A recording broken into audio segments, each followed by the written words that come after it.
أشرف الأعراب والعجم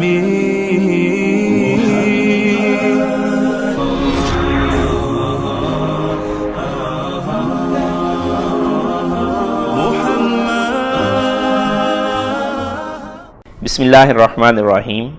قال النبی صلی اللہ علیہ وسلم بعثت لأتمم مکارم الاخلاق او کما قال النبی صلی اللہ علیہ وسلم۔ سامعین محترم، حق تعالی شانہ نے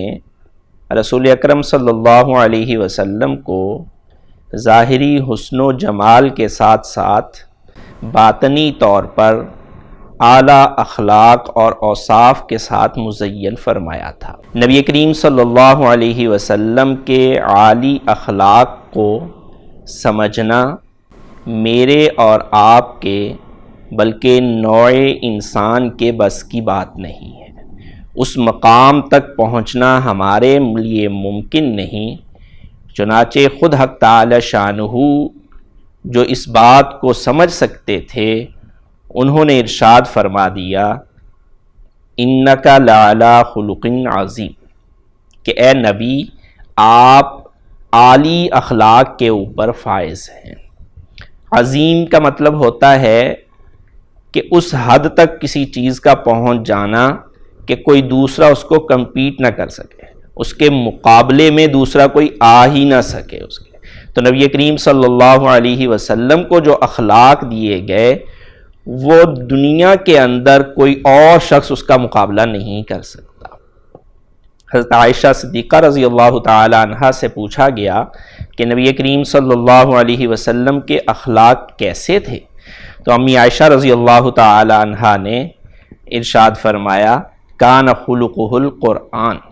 کہ رسول اللہ صلی اللہ علیہ وسلم کے اخلاق قرآن ہی تھے، کہ جو قرآن کہتا تھا وہ نبی کریم صلی اللہ علیہ وسلم کے جسم سے اس کا اظہار ہوتا تھا۔ رسول اللہ صلی اللہ علیہ وسلم ان تمام اخلاق اور اوصاف کے ساتھ متصف تھے جو قرآن بیان کرتا تھا۔ اور نبی کریم صلی اللہ علیہ وسلم نے ارشاد فرمایا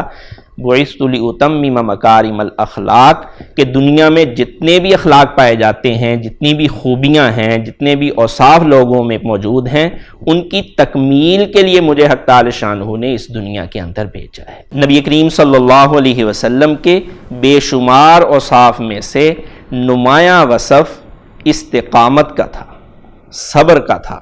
اور جب نبی کریم صلی اللہ علیہ وسلم کو مبعوث کیا گیا، نبی بنایا گیا، اس کے بعد سب سے پہلے جو نبی کریم صلی اللہ علیہ وسلم نے جن مسائل اور مشکلات کو فیس کیا ان کے مقابلہ میں نبی کریم صلی اللہ علیہ وسلم کا یہ وصف نکھر کے سامنے آیا کہ نبی کریم صلی اللہ علیہ وسلم کو مصائب اور مشکلات سے دوچار کیا گیا، لیکن نبی کریم صلی اللہ علیہ وسلم نے صبر اختیار کیا اور اپنے کام کے اوپر ڈٹے رہے، اس سے پیچھے نہیں ہٹے۔ سیدنا انس رضی اللہ تعالیٰ عنہ سے روایت ہے کہ نبی کریم صلی اللہ علیہ وسلم نے ارشاد فرمایا کہ مجھے اللہ کے راستے میں جس قدر ستایا گیا اتنا کسی دوسرے کو نہیں ستایا گیا، اور مجھے جتنا دھمکایا اور ڈرایا گیا اتنا کسی اور کو نہیں ڈرایا اور دھمکایا گیا۔ اور پھر فرمایا کہ میرے اوپر 30 راتیں اور 30 دن ایسے گزرے کہ میرے لیے اور بلال کے لیے کوئی ایسی چیز نہیں تھی جس کو کوئی جاندار کھا سکتا، الا یہ کہ جس کو بلال کی بغل چھپا لے، کہ حضرت بلال جو بغل کے اندر چھپا کے تھوڑی بہت چیز جو ہے وہ رکھ لیتے تھے وہی ہوتی تھی، اس کے علاوہ اور کوئی چیز نہیں ہوتی تھی۔ جب نبی کریم صلی اللہ علیہ وسلم نے علی الاعلان نبوت کا کام اٹھایا اور تبلیغ کو علی الاعلان کرنا شروع کیا حق تعالی شانہ کے فرمان کے مطابق، تو ساری قوم پہلے ہی مخالف تھی۔ اس وقت اپنے چچا ابو طالب جو تھے وہ آئے آپ کے پاس اور کہنے لگے کہ بھتیجے میری جان کے اوپر بھی رحم کر اور اپنی ننی جان کے اوپر بھی رحم کر، اتنا بوجھ نہ ڈال میرے اوپر اور اپنے اوپر کہ جس کو میرے کندھے اٹھانے سے عاجز آ جائیں۔ اور مشرکین مکہ کی آفرز لے کے نبی کریم صلی اللہ علیہ وسلم کے پاس آئے ابو طالب کہ اگر آپ چاہتے ہیں تو ہم حسین و جمیل لڑکی اس کے ساتھ آپ کی شادی کر دیں گے، جتنی مال و دولت آپ کو چاہیے وہ آپ کے لیے ہم وقف کر دیں گے، آپ کو دے دیں گے، اور جو زمین آپ کو چاہیے وہ ہم آپ کو دے دیں گے۔ زن، زر، زمین، ساری چیزیں پیش کی گئیں۔ رسول اللہ صلی اللہ علیہ وسلم نے اس موقع پہ ابو طالب سے یہ ارشاد فرمایا کہ اے چچا جان، اگر یہ مشرکین مکہ میرے ایک ہاتھ کے اوپر چاند اور دوسرے ہاتھ پہ سورج بھی رکھ دیں تو میں اللہ کے اس پیغام سے باز آنے والا نہیں ہوں، میں اپنے کام کو آگے بڑھاتا رہوں گا۔ اس استقامت کے ساتھ نبی کریم صلی اللہ علیہ وسلم آگے چلتے رہے، مشرکین مکہ کے مصائب کو اور پریشانیوں کو برداشت کرتے رہے، اور پھر ان لوگوں سے جب عاجز آئے نبی کریم صلی اللہ علیہ وسلم اور طائف میں گئے، حضرت زید بن حارث رضی اللہ تعالیٰ عنہ کو ساتھ لے کے پیادہ پا نبی کریم صلی اللہ علیہ وسلم طائف پہنچے کہ ان کے سرداروں کو ایمان کی تبلیغ کی جائے، شاید وہ لوگ ایمان لے آئیں تو کچھ جتھا بن جائے گا جس کی وجہ سے آسانی ہو جائے گی۔ لیکن ان لوگوں نے بھی ویسا ہی رسپانس دیا جیسا یہ اپنے دے رہے تھے، مشرکین دے رہے تھے، مکہ والے دے رہے تھے، اپنے خاندان والے دے رہے تھے، کہ ان لوگوں نے بھی آپ کی بات کو سننے سے انکار کر دیا اور محلے کے نوجوانوں کو، اوباش اور بدماش قسم کے لفنگوں کو نبی کریم صلی اللہ علیہ وسلم کے پیچھے لگا دیا، حتیٰ کہ نبی کریم صلی اللہ علیہ وسلم کو اتنے پتھر مارے گئے کہ نالین مبارک کے اندر خون جم گیا بہہ بہہ کے۔ اور ایک موقع پہ نبی کریم صلی اللہ علیہ وسلم تبلیغ کر رہے تھے تو نوجوانوں نے اس قدر نبی کریم صلی اللہ علیہ وسلم کو مارا کہ نبی کریم صلی اللہ علیہ وسلم بے ہوش ہو کے گر پڑے۔ حضرت زید بن حارث رضی اللہ تعالیٰ عنہ نے نبی کریم صلی اللہ علیہ وسلم کو اٹھایا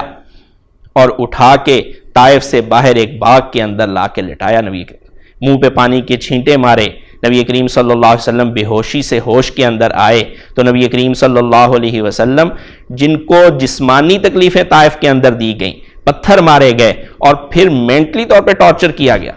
گالم گلوچ اور یہ کہنا کہ آپ کے سوا اللہ تعالیٰ کو کوئی اور ملا نہیں تھا جس کو نبی بنا کے بھیجتے۔ اس سب سے بڑھ کے جو نبی کریم صلی اللہ علیہ وسلم کو غم تھا، وہ جو مقصد لے کے نبی کریم صلی اللہ علیہ وسلم طائف میں آئے تھے کہ لوگ ایمان لے آئیں گے، وہ پورا ہوتا ہوا بظاہر نظر نہیں آ رہا تھا، کوئی ایک شخص بھی ایمان نہیں لایا۔ اس وقت نبی کریم صلی اللہ علیہ وسلم نے اللہ تعالیٰ سے دعا کی یہاں بیٹھ کے، اللہم الیک اشکو ضعف قوتی، کہ اے اللہ میں اپنی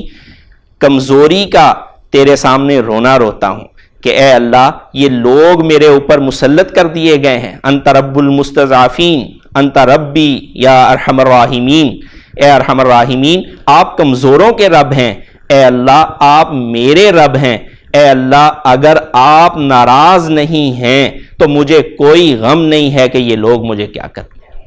اے اللہ آپ جس کے چاہے مجھے جس کے حوالے کر دیں، چاہے وہ دشمن ہوں یا وہ مجھے تکلیفیں پہنچانے والے ہوں، لیکن اے اللہ اگر آپ کی ناراضی نہیں ہے، آپ مجھ سے راضی ہیں تو مجھے کسی چیز کی کوئی فکر نہیں، لا حول ولا قوت الا بک، اس لیے کہ یہ سارا کچھ نیکی کی طاقت اور گناہ سے بچنا یہ تیری توفیق ہی کے ساتھ ہے۔ اور پھر حضرت عائشہ رضی اللہ تعالیٰ عنہ سے روایت ہے کہ نبی کریم صلی اللہ علیہ وسلم نے طائف سے واپسی پہ بھی ان لوگوں کے لیے بد دعا نہیں کی، بلکہ یوں فرمایا نبی کریم صلی اللہ علیہ وسلم نے کہ اے اللہ یہ لوگ ایمان نہیں لائے تو قریب ہے کہ ان کی نسلوں میں سے لوگ ایمان لائیں گے۔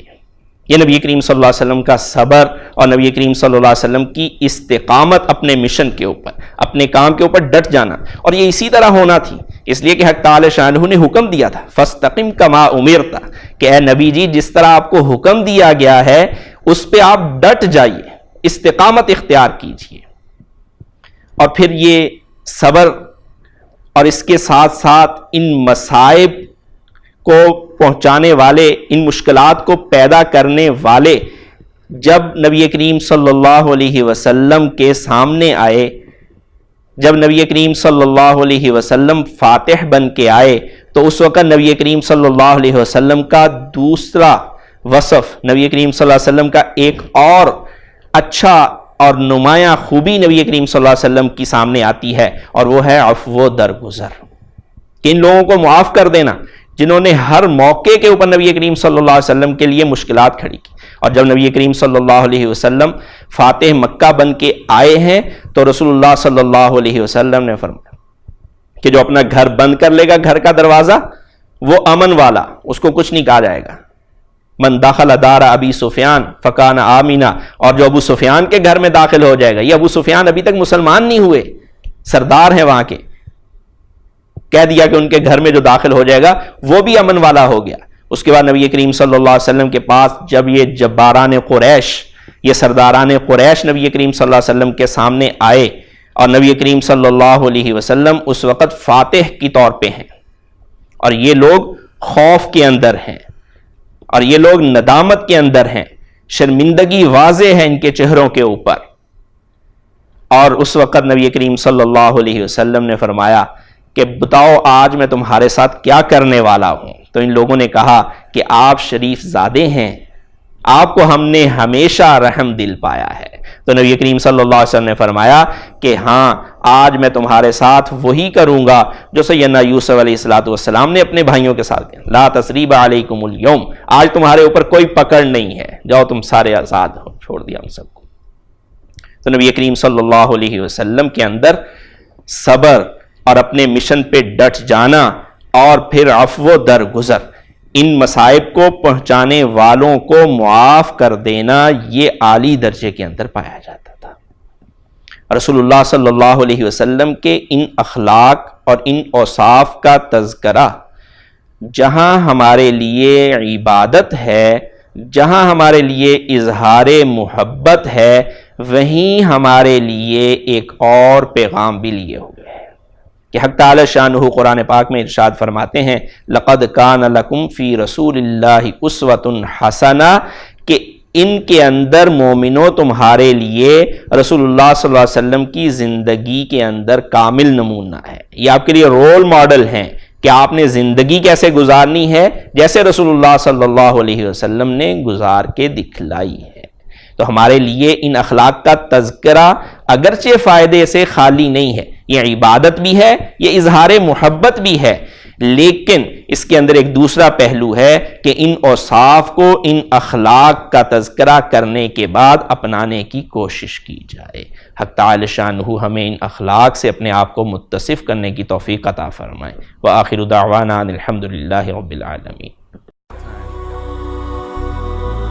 هي الحلقات تحفظني بآيات من القرآن, هي الحلقات تملأني بحب المصطفى العدنان, هي الحلقات تحفظني